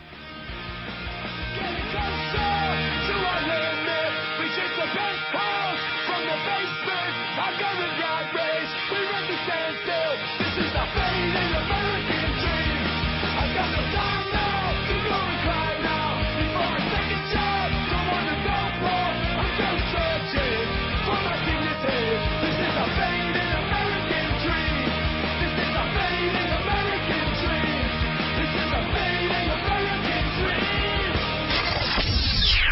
You're listening to The Rick Smith Show. I'm Rick Smith, and this is Labor History in 2. On this day in labor history, the year was 1895. Labor organizer Eugene V. Debs began a 6-month prison sentence in Woodstock, Illinois. Debs was the leader of the American Railway Union that had led a nationwide boycott and strike against the Pullman Palace Car Company in 1894. Federal troops had brutally crushed the strikes. But bullets and bayonets were not the only federal weapon. On July 2, 1894, a federal circuit court in Illinois issued an injunction against Debs and other labor leaders. The stated basis of the injunction was that the boycott interfered with the delivery of the U.S. mail. The injunction prohibited Debs from doing anything to encourage participation in the boycott. The New York Times recognized that the broadness of the injunction made it a Gatling gun on paper. It was aimed to cut down the power of the workers' union. Injunctions would remain a powerful anti-union tool for the next 4 decades, until laws were passed limiting their power. Debs was found to be in contempt of court for violating the order. He appealed the decision, and the case went all the way to the U.S. Supreme Court. Among Debs' defense team was a young lawyer named Clarence Darrow. Darrow would go on to become a legal champion for working people. The Supreme Court upheld the legality of the injunction, and Eugene Debs reported to prison. While serving his sentence, he spent much of his time reading. It began his political transformation and caused Debs to begin to question the capitalist system that seemed rigged against working people who dared to try and stand up in solidarity. Soon after prison, he became a socialist, running for president 4 times. In November, Debs finished his sentence and returned to Chicago to a crowd of thousands of cheering friends, supporters, and workers. Labor History in 2 brought to you by the Illinois Labor History Society and The Rick Smith Show. Now the lessons of the past were all learned with workers' blood. The mistakes of the bosses we must pay for. From the cities to the farmlands and trenches full of mud. 'Cause war has always been the boss's way, sir. Come on! The union forever defending the rights. Welcome back to The Rick Smith Show. Check out the website, thericksmithshow.com. So over the weekend, some 40,000 AT&T workers took to the picket lines in a 3-day strike to, well, you got to jumpstart negotiations. From what I'm being told, slow process. This is one of those arrows in the quiver that you get to jumpstart the process. But back to work as of today. And the hope is that both sides get to the table, negotiate a fair, equitable contract that benefits both sides, and move forward. Here to talk a little bit about that, I've asked Ed Mooney, Vice President of CWA District 2-13, to come talk with us. Ed, thanks for taking time for us. Hey, Rick, thanks for having me. So you've wrapped up this 3-day strike, and look, I saw lots of enthusiasm, lots of folks on the picket lines. Tell me a little bit, how'd the weekend go? So the weekend went great. I want to thank the general public as well as the rest of the labor movement, and primarily our members as they're employed at AT&T, both mobility and wireline, who turned out in tremendous numbers to support this action. And we hope it sends a strong message to the company that we're serious about the issues that are on the table, and they need to move off of their positions that aren't going to get us to a fair contract. So what led you to this?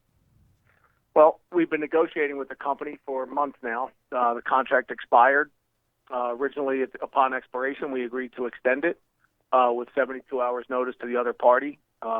Several weeks ago at the AT&T shareholders meeting, we notified the company that we were canceling the contract because there was no movement, and it just appeared to us to be a process the company wanted to just draw it out, and time obviously would be on their side, not ours. So we canceled the contract. We went back to the table, pushed our demands. When it became clear the company wasn't moving off of them, we notified them that, in case you think we won't do this or we can't do this, we notified them that we would have this 3-day strike over the weekend, and the demonstration that was put on by our members and the general public with their support and the rest of the labor movement, as well as the politicians who supported us, including Governor Wolf in Pennsylvania and Mayor Jim Kenney in Philadelphia, and I'm sure many others across the country. Hopefully that will send a message to AT&T that we're serious. They need to get off of their demands. They need to keep jobs here in America, stop moving jobs from their own company-owned retail locations to contracted locations, and also continue using their own technicians to maintain and service the network versus subcontractors. Right. Well, while as you know, most contracts are about wages, hours, conditions. I understand job security being one of the big issues. Because as I understand, AT&T has cut something like 12,000 call center jobs since 2011.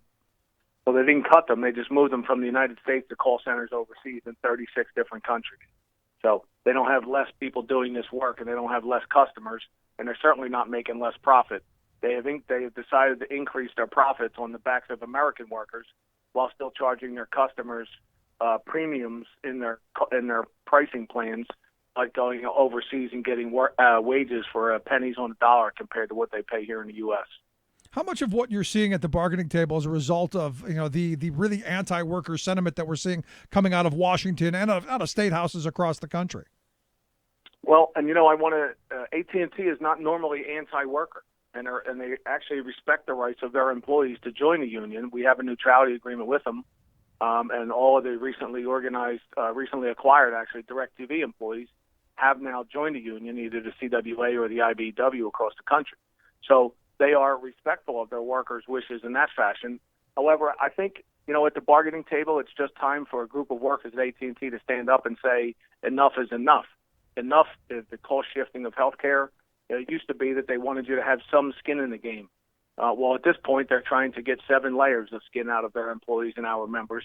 And I think our members just said, you know what, we've had enough. We contribute more than enough to the plans. We understand how to use them. We try to use them in the most cost-effective way possible. And we certainly don't want our jobs transferred overseas or our stores closed and open up subcontracted stores with people who aren't employers. It then leads to greater problems for the customers. If it's not an employee, they have less of a commitment because today you're working for this company, tomorrow you'll be working for another one. So, we hope that they get the message. They're not normally anti-worker, and they're certainly not anti-union. I think it was just time that a group of their employees took a stand and said, enough's enough, and here's what we really need in a contract. We're hoping as of this morning AT&T has heard that message loud and clear, and that their proposals at the bargaining table begin to reflect that, so we can come to a contract that benefits both sides and get back to servicing the customers. That's a good thing. But, here's the question. The other question is, how much of this is also maybe just the direction of the industry? Because a lot of this seems to be in line with what you guys fought with in the contract fight with Verizon. Yes. So in that facet of it, they seem to be following, apparently they all go to the same business schools. They're following the same train of thought that Verizon employed and that other companies have employed. We currently have a bill in Congress to try to stop all these American companies from moving good-paying call center jobs out of the United States. And it also ties into the increased percentages of identity theft that the general public's experiencing when this information goes overseas, where they're paying people pennies on a dollar to do this work.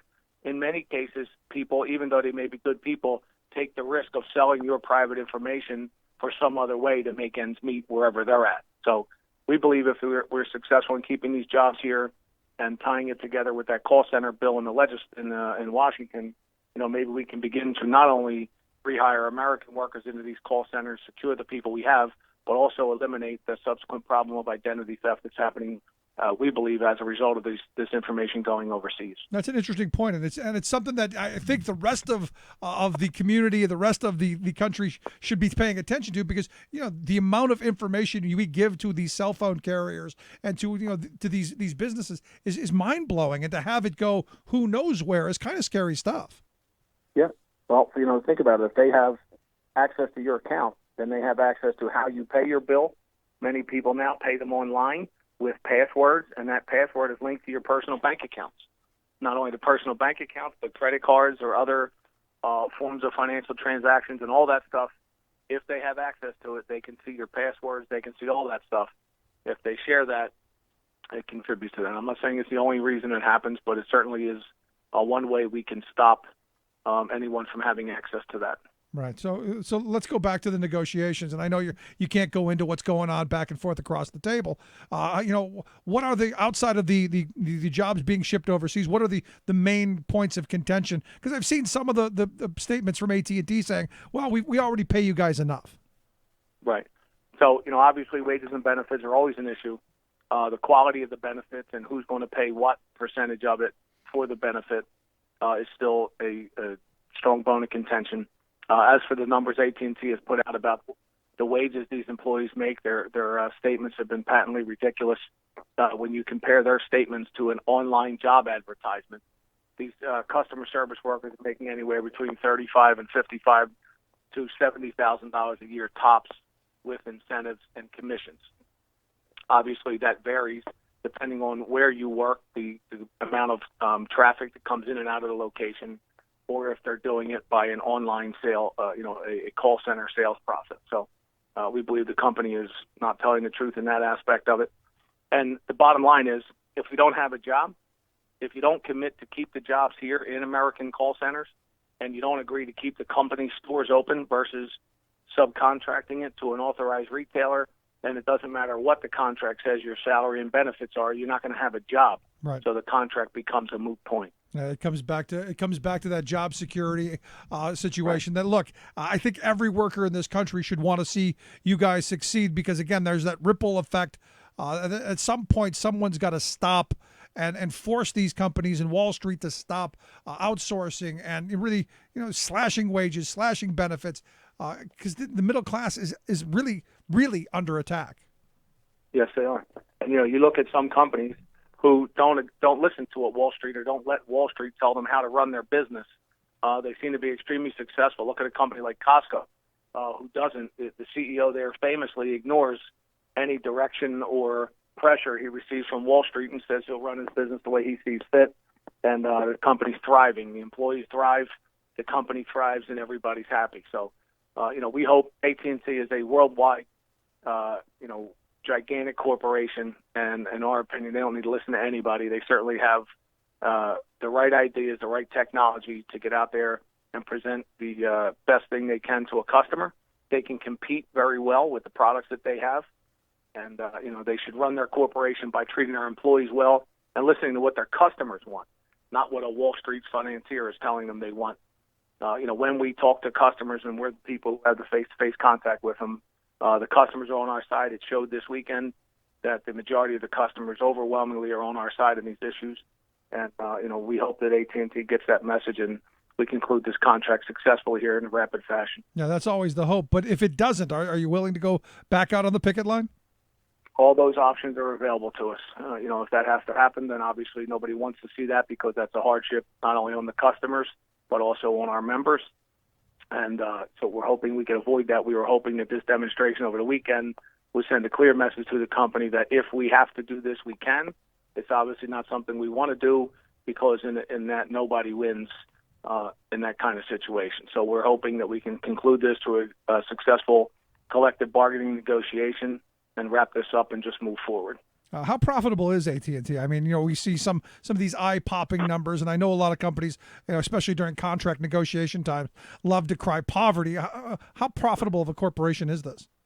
AT&T is not crying poverty, and in fact, it boils down to a very simple number. They have in net profit in the corner. Think about a room filled up with all the money they make in a month. After they pay every single bill that they have for every employee, every light bulb, every last screw they need to pay for. In the corner of that room sits $1 billion. That is their profit per month after every single thing is paid for. So they absolutely have the ability to conclude this contract successfully. They just need to get off of some of the ideologies they have about where they do the work and who pays how much for what when it comes to benefits. And this negotiation will be concluded successfully. Those people will be back to work and secured, and be able to get back to focusing on servicing the customers. So last question, how do I help? How do we help? How do our listeners help push this along? Because, look, we want good family-sustaining wage jobs here in this country. We want workers to have security. How do we help? So you always help us by allowing us to get our message out here on the program. The general public and your listeners, if they want to help, they can go to Unity at Mobility, our website. They can take any of the actions that are on there, from sending messages to the CEO to just showing up in a store and telling the workers, now that they're back to work, we hope people go back to the stores now and get whatever products and services they needed that they refrain from getting over the weekend. And while you're in those stores, you can communicate to those members that you support them, you have their back, and the reason that you're back there on Monday and weren't there Friday evening, Saturday, or Sunday was in support of them. And we will keep you informed as to how these negotiations are going.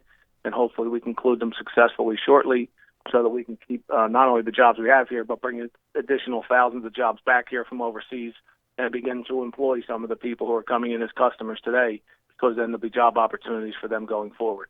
All good stuff. Ed Mooney, I appreciate you taking time for us. I look forward to having you back here with good news and a contract. You got it. Thanks for having me. Thanks so much, Ed. Again, if you want to check out their website, unity@mobility.com, we'll get a link at thericksmithshow.com of how you can get there. Right, good stuff. And the hope is, look, is that this is settled. There isn't a strike because, having been on strike myself in the past, there's really no winners in this. But sometimes you're pushed into a situation where you don't have a choice. And look, as he pointed out, with 12,000 jobs being shipped overseas since 2011, the handwriting on the wall. Quick break, right back. Stick around. You're listening to The Rick Smith Show.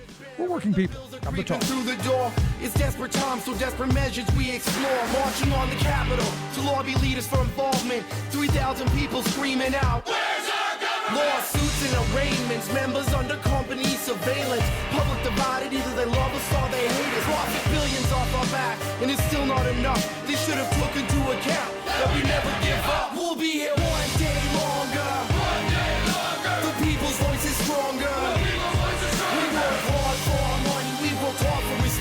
Keep fighting for these rights for generations. It's next. One day longer. One day longer. The people's Your working class radio experience, where hard work, common sense, and rational thought are a reality. The Rick Smith Show.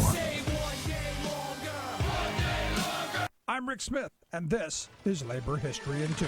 On this day in labor history, the year was 1934. That was the day known as the Battle of Deputies Run. The Minneapolis Teamster strike was in full swing. For 3 days, the city was peacefully paralyzed. The wealthiest had kept the city an open shop for decades through their Citizen Alliance, and now assembled an army of strikebreakers. Strikers had been seriously injured on Saturday the 19th at the city market. They fought police and deputized specials in an attempt to keep produce trucks from moving out. Later that evening, flying pickets were ambushed in Tribune Alley after having been dispatched by an agent provocateur. Strikers were beaten mercilessly, including several of the women's auxiliary. The sight of bloodied women enraged the strikers. Another fierce confrontation was inevitable. Hundreds of strikers waited at the Central Labor Union near the market until Monday, when scab trucks were expected. Fighting continued throughout the morning. No trucks moved. Hundreds of women marched to the mayor's office demanding, "Take your hired thugs away." Anti-union violence so outraged building tradesmen that 35,000 walked off the job in sympathy. Electricians, painters, and iron workers all reported to strike headquarters. Then, on this day, that Tuesday, the decisive battle began. Tens of thousands amassed in the market on the side of the Teamsters, as deputies would attempt to move the produce trucks out. Strike leader Farrell Dobbs noted it became a free-for-all. The police stayed back as strikers and deputies battled it out until finally the deputies dropped their clubs, turned tail, and fled. Union forces cleared the market of every last scab, cop, and deputy. Historian Brian Palmer notes an intense and deadly confrontation was over in short order, and it left the Union in command.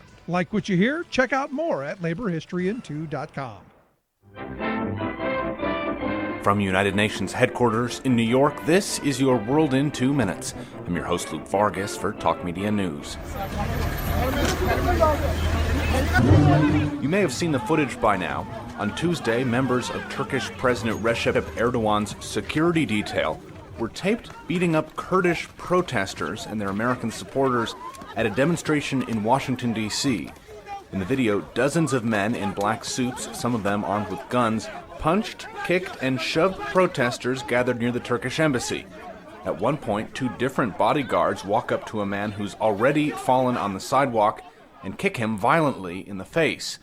D.C. police, meanwhile, outnumbered, tried to calm everyone down, but at points seemed to let the Turkish bodyguards off the hook, simply pushing them away from the brawl. The incident has prompted calls for the bodyguards to be prosecuted for assault.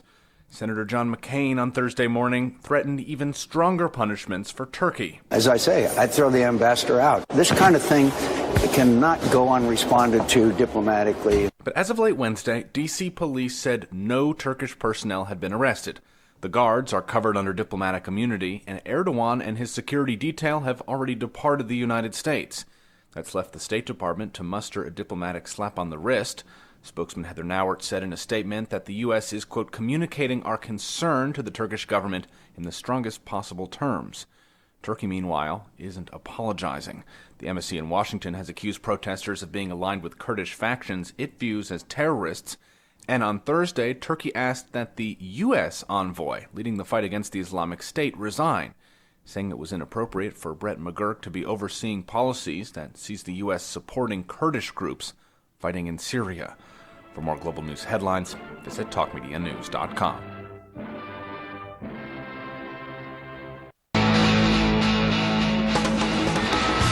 Making the blue blood see red. The Rick Smith Show.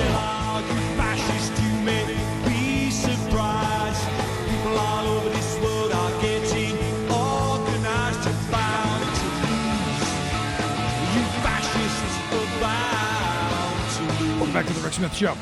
Check out our website, thericksmithshow.com. So, on Friday, again, another one of those moments where you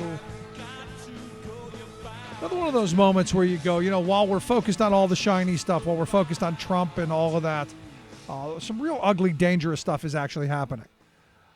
In fact, what's going to happen tomorrow is the Trump administration is going to propose massive cuts to Medicaid in their budget.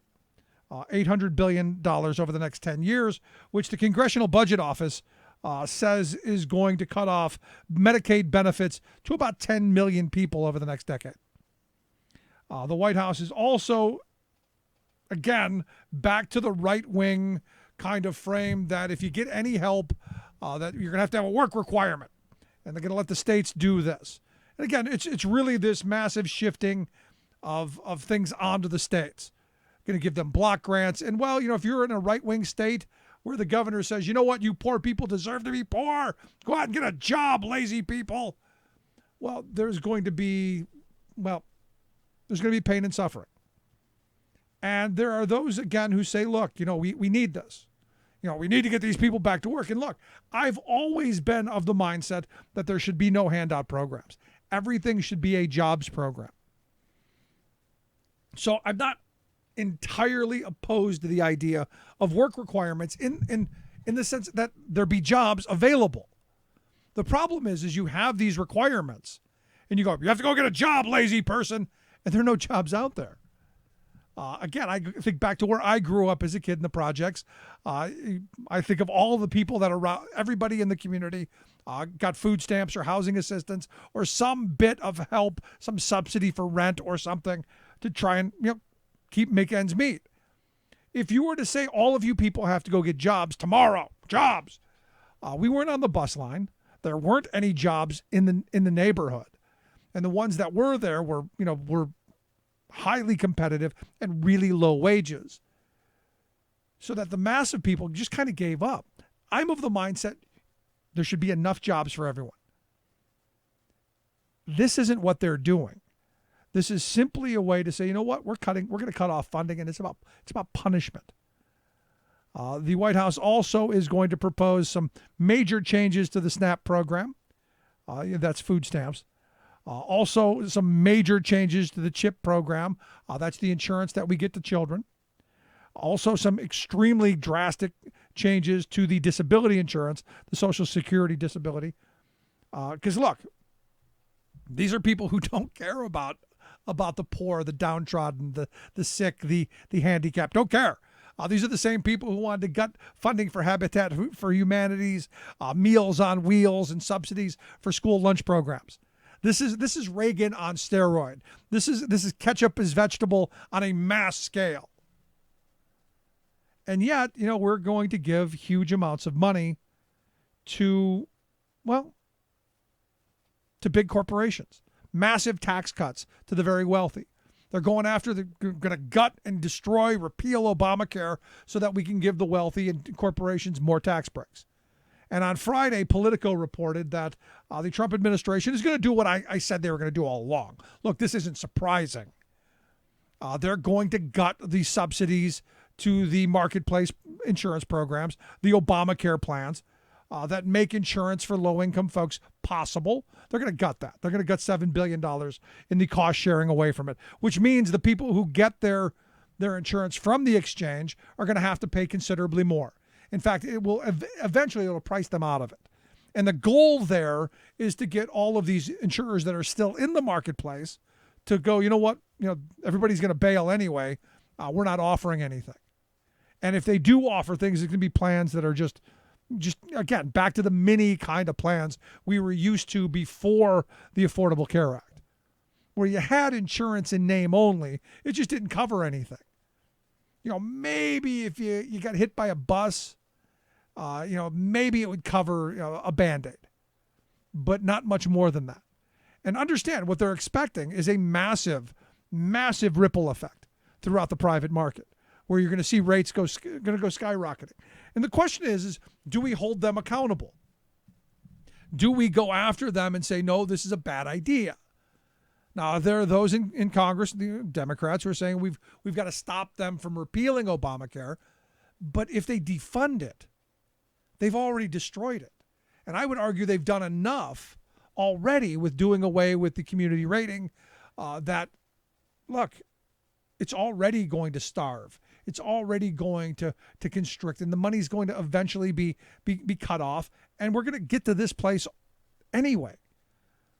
For me, the argument is how do we organize around the idea of not just saving Obamacare, but improving it? That we demand that these Republicans, okay, if you're going to get rid of it, it's got to be better. But everything the Republicans have put out has been worse because their ideology is very simple: pay or die. It doesn't get any simpler than that. If you don't have the money, you can't afford it, you don't get it. And if you can't afford it, maybe we'll set up free clinics. Maybe we'll go back to warehousing old people who can't afford to get nursing care. We'll put them in warehouses somewhere like we used to do in poor old age homes. That's the conservative view. Understand that. So nothing positive is coming out of this, no matter how much rhetoric they throw, how it's going to be tremendous, it's going to be great. It's not about that. It's profit, pay or die. Simple. And the thing is, they're even honest about it most of the time. It's us. We've got to be the ones that wake up to the realities that when we see these stories, that they're going to cut $800 billion from Medicaid over the next 10 years. Those are real painful cuts. That means somebody dies. And I don't think I'm being hyperbolic. It means somebody dies. And that whole idea of massive tax cuts for the very wealthy and for big business and all that, it's not just healthcare. I mean, it's education, it's infrastructure. You can go down the list of the investments that my grandparents' generation made in the future of this country that I would argue we're still living off of today, that we're not doing. The idea that,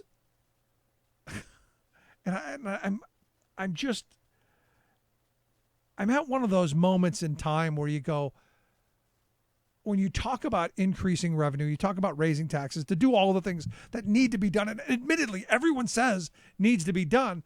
You go, well, where do we get the money? You go, well, from the people who have money. You look to the history of this country. We had considerably higher tax rates on everybody, all along the spectrum. The more money you made, the higher your tax rate, the more you paid. Again, back to the cave mentality. The bigger your shoulders, the more water you carry back to the cave. Simple. Doesn't get any more difficult than that. Yet we've got this completely flipped around, and you talk to somebody about raising taxes on the wealthy and saying, look, we need higher progressive tax rates. They start foaming at the mouth, like Pavlovian dogs. No, you're talking about taxes. Yeah, I'm talking about investments in the future of this country. And you can't have the Saudi Arabians building our infrastructure. Why? Because they understand return on investment. Simple. Anyway, if you've missed any of today's program, thericksmithshow.com. That's where you get the podcast. The Rick Smith Show app on the smartphone. Take the program on the go wherever you go. And as always, you can email me, rick@thericksmithshow.com. Thanks so much for tuning in. Back tomorrow with the fun, the insanity, the demise. Thanks so much. See you tomorrow. You've been listening to The Rick Smith Show. Together, we can make America better. Email rick@thericksmithshow.com or interact with us anytime at thericksmithshow.com. Until next time, this has been The Rick Smith Show, where working people come to talk. It's coming.